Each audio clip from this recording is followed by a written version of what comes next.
इस कहानी में जलवायु परिवर्तन के कारण केवल इंसान ही नहीं बल्कि जानवर भी खतरे में हैं। तो आगे क्या होगा, सब कैसे जीवित रहेंगे, आज हम इस कहानी में देखेंगे। कहानी शुरू होती है, हमें बताया जाता है कि जलवायु परिवर्तन से पूरी दुनिया बहुत चिंतित है। वैज्ञानिकों का मानना है कि अगले 10 साल में सारी बर्फ पिघल जाएगी और पहाड़ों पर बर्फ की परत भी पिघलकर टूट जाएगी। इससे बहुत नुकसान होगा, इसके लिए मनुष्य स्वयं जिम्मेदार होगा। इसके बाद हमें 1300 मीटर की ऊंचाई पर एक क्लाइमेट स्टेशन दिखाई देता है। कुछ वैज्ञानिक वहाँ मौसम के बारे में जानने के लिए आए थे। उनमें एक वैज्ञानिक जेनिक थे, उसके साथ अन्य 3 साथी और उसका कुत्ता था, जो सभी उस स्टेशन पर काम कर रहे थे और मौसम की जांच करने आए थे। जेनिक रात को काफी नशे में था। सुबह होते ही वह जोर की आवाज से उठा। उसका साथी उसे बुलाने आया था। जेनिक न चाहते हुए बाहर जाता है। उसने पाया कि स्टेशन से कुछ दूरी पर मौसम मशीन क्षतिग्रस्त है। यह ठीक से काम नहीं कर रहा है। उस मशीन के बिना ठीक से काम नहीं कर पा रहे थे, इसलिए उन्हें उस मशीन को जल्द से जल्द ठीक करना था। जेनिक को उस मशीन को ठीक करने जाना था, इसीलिए वह सबकी सुनते हैं। जब वह बाहर जाता है तो वह अपने कुत्ते को बाहर देखता है, जो एक पहाड़ को अजीब तरह से देख रहा होता है, मानो उस कुत्ते को उस बर्फीले पहाड़ पर कुछ अजीब दिख रहा हो। इधर जेनिक का साथी उससे कहता है कि जेनिक, हमें आए हुए काफी समय हो गया है, आप बहुत अलग रहते हैं। और वह क्यों? वास्तव में हमें ऐसी जगह पर एक साथ रहना चाहिए, हमें एक दूसरे के अच्छे दोस्त होने चाहिए। जेनिक कहता है, इसका कारण आपको मैं बाद में बताऊंगा, अभी के लिए तुम मेरे पीछे आओ। जब वे जा रहे होते हैं तो जेनिक का कुत्ता भौंकता है और दूसरे रास्ते पर चला जाता है। जब ये दोनों उसका पीछा करते हैं वे रुकते हैं और एक पहाड़ को देखते हैं जो लाल बर्फ से ढका हुआ था। इस बर्फ को देखकर वे हैरान और खुश हुए, इसीलिए जेनिक के साथी ने यहाँ इस बर्फ का सैंपल ले लिया ताकि वह बाद में इस पर रिसर्च कर सके। जेनिक को पास की गुफा में एक अजीब आवाज सुनाई देती है, लेकिन वह उस पर ध्यान नहीं देता और फिर वह क्लाइमेट मशीन के ट्रांसफार्मर को ठीक करने लगता है। लेकिन उसका कुत्ता उस आवाज का पीछा करता है और गुफा में चला जाता है। पत्थरों के पास एक लोमड़ी थी जो अजीब तरह से सांस ले रहा था। उसके पेट में कुछ चल रहा था। अचानक लोमड़ी का पेट फट जाता है। जेनिक को बाहर अपने कुत्ते के रोने की आवाज सुनाई देती है, इसीलिए वह जल्दी से उठता है और उसका माथा टनक जाता है। उसका साथी भी पहाड़ से गिर गया था। जाकर देखा तो उसका कुत्ता रो रहा होता है। वहाँ उन्हें लोमड़ी की लाश भी दिखाई देती है, लेकिन उनके कुत्ते के शरीर पर भी कुछ अजीब सा घाव था। गुफा के अंदर से भी अजीब आवाज आ रही थी, लेकिन जेनिक उन पर ध्यान नहीं देता और अपने कुत्ते को बाहर ले आता है। वे अपने स्टेशन आ जाते हैं। जेनिक का साथी बर्फ का नमूना अपने दूसरे साथी को देता है। उसका साथी जाँच करता है कि वह अपने साथ क्या लाया था। कहते हैं कि ये अजीब बात है, कुछ अजीब बैक्टीरिया जो इंसानों और जानवरों को मिलकर एक अजीबोगरीब जीव बना रहे हैं। वह जेनिक से कहती है, तुमने यह नमूना कहाँ से लाया? तुम मुझे उस ग्लेशियर पर ले चलो, मैं और नमूना लेना चाहती हूँ और उन पर शोध करना चाहती हूँ। जेनिक कहते हैं कि मैं रात को बाहर नहीं जाऊंगा। इस समय गुफा के पास खतरनाक लोमड़ी घूम रही है। के साथी उनसे कहते हैं, जेनिक, अब तुम बहाना बना रहे हो, गुफा के पास कोई खतरा नहीं है। लेकिन वे फिर भी अगले दिन जाने का फैसला करते हैं। उनका एक साथी कहता है कि प्रधानमंत्री 2 दिन के बाद अपनी टीम के साथ आ रहे हैं, इसलिए हम में से कोई उसे उस लाल चट्टान के बारे में कुछ नहीं बताएगा। जेनिक कहते हैं कि वह मेरा काम है, मुझे उसे यह सब बताना है। प्रधानमंत्री को देखा जो कुछ पत्रकारों के साथ आए थे।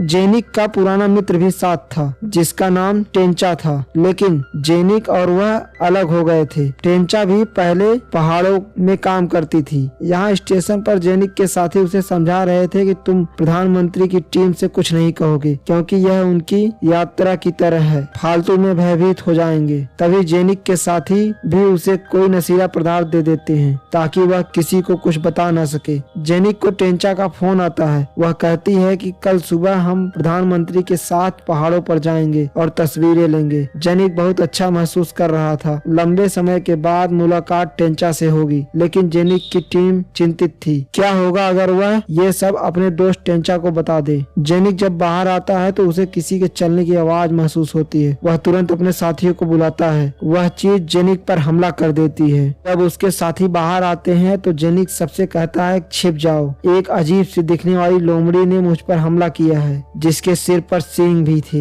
लेकिन जेनिक की बात पर कोई विश्वास नहीं करता। उन सभी को लगा कि जेनिक को कुछ हो रहा है, शायद वह नशे में है। है, लेकिन जेनिक कहता है कि खतरा बड़ा है, मुझे प्रधानमंत्री को बताना होगा। इसी दौरान जेनिक और उसके साथियों में मारपीट हो जाती है। उनके एक साथी बताते हैं, देखिए ऐसा कुछ नहीं है, आपको गलतफहमी है, जाओ और आराम करो। जेनिक अपने कुत्ते के साथ सो जाता है। सुबह जेनिक भी टेंचा को फोन करता है, उसे बताता है कि आगे मत बढ़ो, आगे जान को खतरा है, लेकिन वह भी उसकी नहीं सुनती और अपनी टीम को आगे बढ़ने के लिए कहती है। फिर जेनिक अपने साथी को उसी पहाड़ पर ले जाता है। जाकर देखता है तो उस पर्वत पर लाल बैक्टीरिया लुप्त हो गए थे। फिर भी जेनिक का साथी थोड़ा नमूना लेता है, लेकिन पास में एक अजीब पक्षी को देखता है जो एक खोल से ढका हुआ था। वह उसे देखकर डर जाता है और वह लात मारता है और पीछे हट जाता है। इस दौरान प्रधानमंत्री भी अपने टीम के साथ आगे बढ़ रही थी और एक खूबसूरत जगह पर रुककर तस्वीरें लेने लगती हैं। ये सभी जेनी के मेन स्टेशन पे जा रहे थे। टेंचा प्रधानमंत्री के मौसम में बदलाव के बारे में बताती है।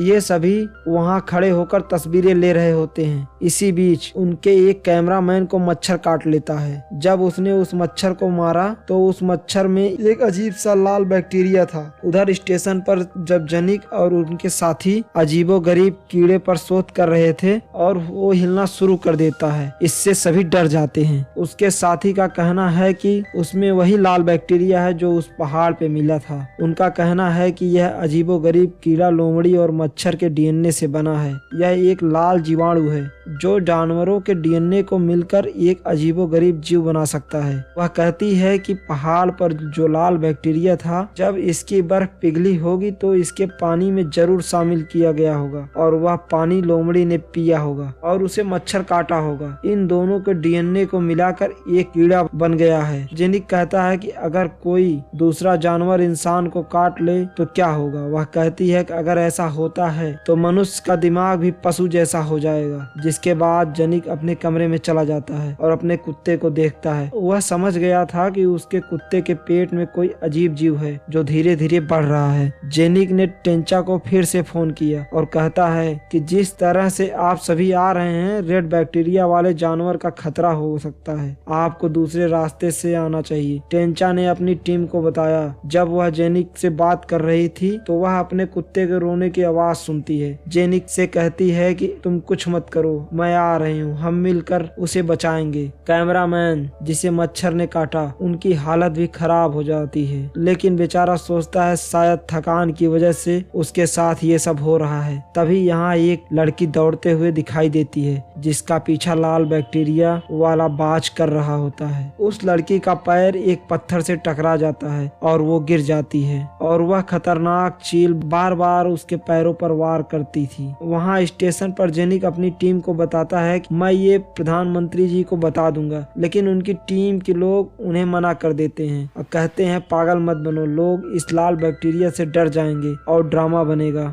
हम इस पर कुछ शोध करेंगे और हम कोई न कोई समाधान निकालेंगे और देखिए फिर हम मशहूर हो जाएंगे। लेकिन वह उनकी किसी भी बात पर विश्वास नहीं करता और कहता है हिम्मत है तो मुझे रोको। जेनिक अब वहाँ से जा चुका था। रास्ते में उसने देखा कि एक बकरी का पेट फटा हुआ था। जेनिक को लगता है कि हम पर बहुत बड़ा खतरा आने वाला है। वहीं टेंचा की टीम में कैमरामैन को बुखार आ गया था, इसीलिए पूरी टीम वहीं रुकने की सोचती है। वह इलाका जहाँ कैमरामैन को मच्छर काटा था वह हिस्सा सूजा हुआ था और वहाँ पर पस भी थी। टेंचा सबसे कहती है कि नहीं, हमें रुकना नहीं है, हमें जल्द ही स्टेशन जाना होगा और जाने के लिए कहती है। तभी वह लड़की दौड़ते हुए उनके पास आती है जिसके पीछे चील पड़ा था। वह आती है, उनके पास गिर जाती है और कुछ नहीं कह सकती। तभी इन लोगों की नजर उस खतरनाक चील पर पड़ती है जो इनके इर्द गिर्द घूम रहा होता है। वे उस चील को देखकर डर गए थे। प्रधानमंत्री का बॉडीगार्ड उस पर गोली मारने की कोशिश करता है, लेकिन चील अचानक गायब हो जाती है। हर कोई सोचता है कि वो चली गई, लेकिन ऐसा नहीं था। वह अचानक आता है और बॉडीगार्ड पर हमला कर देता है और उसे मार डालता है। कैमरामैन जिसे मच्छर ने काटा था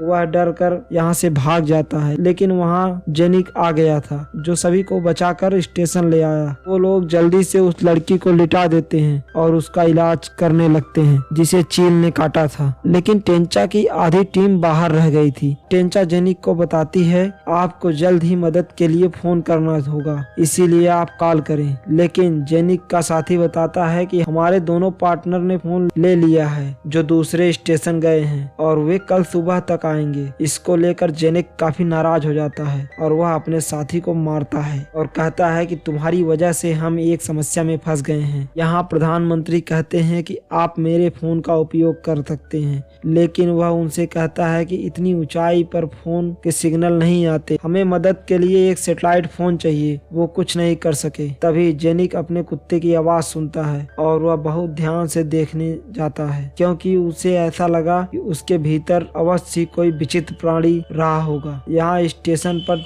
टेंचा जेनिक के साथी से पूछती है, सच सच बताओ, तुम हमसे क्या छुपा रहे हो। जेनिक के दो पार्टनर मौसम मशीन के बारे में पता लगाने के लिए निकल पड़ते हैं, लेकिन वहां पहुंचने के बाद उन्हें पता चलता है कि दोनों के पास अंदर जाने की चाबी नहीं है। वे आपस में लड़ रहे थे, लेकिन तभी उनमें से एक ताला तोड़ दिया। जब वे अंदर जाते हैं, फिर जेनिक का साथी जो उसी कीट पर शोध कर रहा था, उसने उसे सीक्रेट बॉक्स में बंद कर दिया था। जब वे उसे खोलते हैं, वह जीव अचानक उसके चेहरे से चिपक जाता है। जब वो खुद को छुड़वाने की कोशिश करती है, तभी उसका साथी एक पत्थर उठाता है और उसके सिर पर मार देता है। वह जीव बहुत दूर निकल चुका था, लेकिन जेनिक के साथी ने अपने दूसरे साथी की हत्या कर दी थी। इधर स्टेशन पर टेंचा को लाल बैक्टीरिया वाले जानवर के बारे में भी पता चलता है। उसे बहुत गुस्सा आता है और वह कहती है कि आपने इन्हें इतने बड़े खतरे के बारे में क्यों नहीं बताया। जब वहाँ जेनिक जाता है और अपने कुत्ते को देखता है, तो जेनिक उसे अपने कुत्ते के पेट में दिखाता है जिसमें कुछ चल रहा था। वह जेनिक को एक इंजेक्शन देती है और कहती है कि यही उपाय है, लेकिन जेनिक अपने कुत्ते को मारना चाहता था क्योंकि उससे उसका दर्द बर्दाश्त नहीं हो रहा था। स्टेशन के अंदर प्रधानमंत्री बहुत गुस्से में थी। इन लोगों ने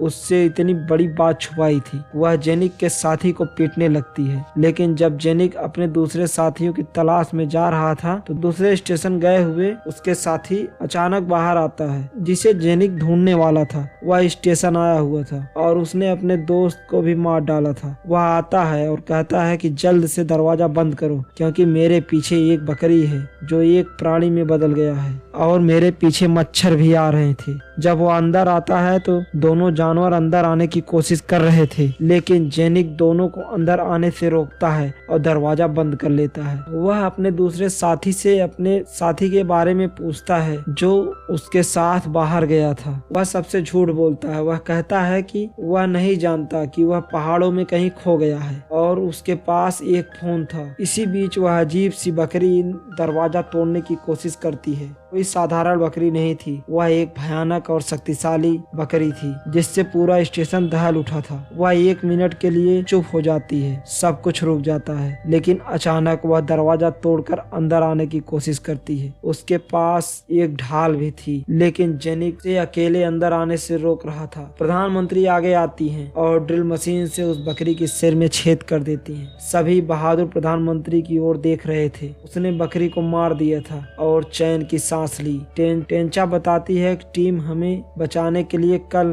दोपहर तक पहुंच जाएगी, लेकिन उन्हें यह नहीं पता कि रिसर्च स्टेशन पर पूरी टीम मौजूद है। जिस लड़की को चील ने काटा था उसकी हालत बिगड़ती जा रही थी। टेंचा और जेनिक तय करते हैं कि मदद के लिए फोन लेने जाएंगे और अपने पार्टनर को भी ढूंढ लेंगे जो पहाड़ों में खो गया है। जेनिक अपनी साथी को अपने साथ ले जाता है क्योंकि उसे पहाड़ों में खो जाने की कहानी पर विश्वास नहीं था और बाकी लोग दरवाजा बंद कर लेते हैं। जिस लड़की को चील ने काटा था उसे भी होश आ गया था। वे सभी उसके पैर को देखते हैं जहां चील ने काटा था। ऐसा लग रहा था कि उसके अंदर कुछ चल रहा है। जेनिक के साथी का कहना है कि इसे देखकर ऐसा लगता है कि कोई जानवर पैदा होने वाला है। सभी लोग डर जाते हैं और बाहर निकलने लगते हैं। प्रधानमंत्री कहती है कि हम इस लड़की का ऑपरेशन करेंगे, जो चीज उसके पैर में है उसे काट कर निकालेंगे और जला देंगे। ये लोग यही करते हैं जिससे लड़की की जान बच जाती है। जेनिक और टेंचा जो मदद लेने गए थे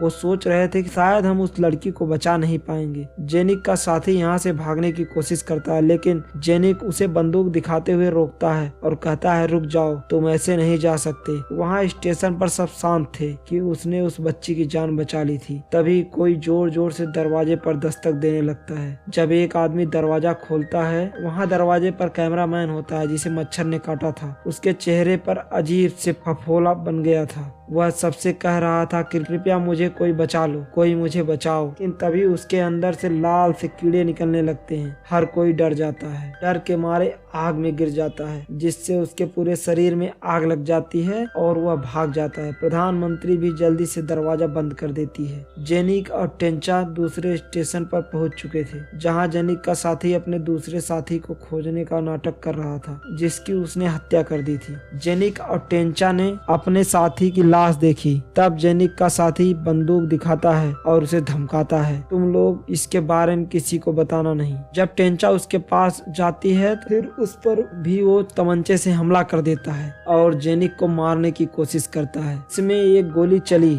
और पूरी गुफा जगमगा उठी, लेकिन तभी गुफा में एक अजीब राक्षस मकड़ी और लोमड़ी निकलती है और जेनिक के साथी को फाड़ कर खा जाती है। जानवरों का ध्यान जेनिक और टेंचा की ओर जाता है। दोनों वहां से भागने की कोशिश करते हैं। जेनिक को एक लोमड़ी पकड़ लेती है, लेकिन टेंचा उसे बचा लेती है। वह लोमड़ी पर हमला करती है और उसे मार देती है। फिर वे अपने साथी के शव के पास जाते हैं, जिसके पास सैटेलाइट फोन था, और वो मदद के लिए पुकारते हैं। जब वो देखते हैं सवेरा हो गया था, स्टेशन से धुआं उठ रहा था। वे जल्दी जाकर देखते हैं तो वो बच्ची मर चुकी थी, जिसे चील ने काटा था। थोड़ी देर बाद उन्हें हेलीकॉप्टर की आवाज सुनाई देती है। जब वे बाहर जाकर देखते हैं तो ऐसे में कुछ लोग उनकी मदद के लिए बाहर आए थे। आने से पहले टेंचा जेनिक के कमरे में जाती है, जहां उनके कुत्ते ने एक बच्चे को जन्म दिया था। यह बच्चा भी लाल बैक्टीरिया के कारण पैदा हुआ है। जेनिक उस बच्चे को मारने जा रहा था, लेकिन टेंचा उसे रोक देती है और कहती है कि मैं उसे अपने साथ ले जाना चाहती हूँ। जैसे ही हेलीकॉप्टर में बैठते हैं, पहाड़ को देखते हैं जिस पर लाल बर्फ जमी हुई थी। इसका मतलब एक और खतरा। उन्हें भी उस छोटे बच्चे की आवाज सुनाई देती है, जिसे टेंचा अपने साथ लाई थी। टेंचा और जेनिका